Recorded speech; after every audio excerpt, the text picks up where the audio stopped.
Yo, what's up guys, Sean here, and today I'm bringing you guys a tutorial in Adobe Photoshop, and today's tutorial will be on HDR toning.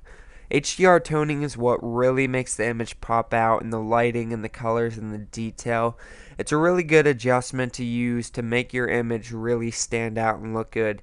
So whether you're using it on a photo manipulation or a regular photo, I guarantee you it'll make it look a lot nicer if you use it. So go ahead and try it out here. And as you can see, I'm using my soldier and his dog photo manipulation I just did. If you didn't watch it already, please go check it out. And drop a like and a comment if you enjoyed the video, guys. It keeps me motivated to keep making tutorials and photo manipulations and speed arts, whatever for you guys, and whatever it is. It really keeps me motivated to keep making videos. So anyway, to start things off, what you're going to want to do is go down here to your toolbar and create a new layer above all your layers. If it's a photo manipulation, make sure it's above everything. It doesn't have to be above your color correction. It doesn't really make it that big of a difference. It's either above your color correction, so it'll be above it, but like I said, it's not really going to make a big difference at all, so you don't really have to worry about it. So I'm just going to have mine above all my layers but below my color correction. So after that, make sure that layer is selected and go up to image adjustments and go down to HDR toning. And before you proceed this and saying yes and everything, make sure you save a PSD if it is a photo manipulation, because it will flatten your document and make it all into one layer, as you will see. So go ahead and save a PSD before you proceed, and then you can save another PSD, like a before and after one. So go ahead and click yes after you do that. As you can see, it made it into one layer down here. And as you can see, the default settings on HDR toning already made the image lighten, more detailed, everything. So we're going to start off with gamma. Gamma, if you have it all the way up, it will look really weird looking. All the way down, it'll be as if your contrast was all the way up and your brightness was all the way up. That's what gamma is. I normally keep mine around 140, 130. That's good for this picture. It all depends on what you're trying to get out of the image. If it's a dark image, if it's a light image, it all depends on the scene, whether it's going to be light or not. So for this image, I'm going to have the gamma down.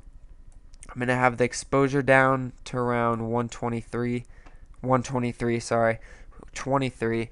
And then I'm going to have the detail up. The detail is what really makes the image pop out. If you have it all the way up, it's really weird looking, but at the same time, it's kind of cool, I think. All the way down, it'll have no detail. It'll kind of look like a painting, actually. That's what I think of it as. So I take the detail up to a good around 168. I don't know why I keep saying 168. It's just 68.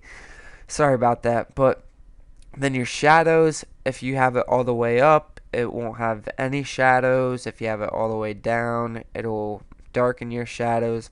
I like to keep mine around 60, pretty low, because when you want your shadows dark, you don't want them like light popping out, whatever. Your highlight here, if you have your highlight all the way up, it'll take all the lighter spots and boost them up to a whiter color.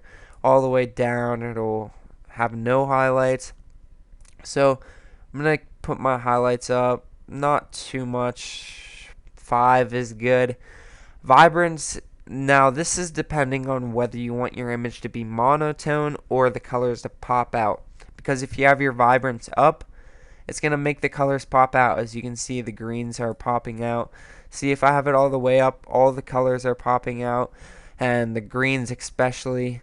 If you have it all the way down, it'll be black and white. So if you want a monotone look to it and a kind of grayish looking look, it'll look gray, kind of dull. And it, like I said, it all depends on the image that you're trying to get out of it.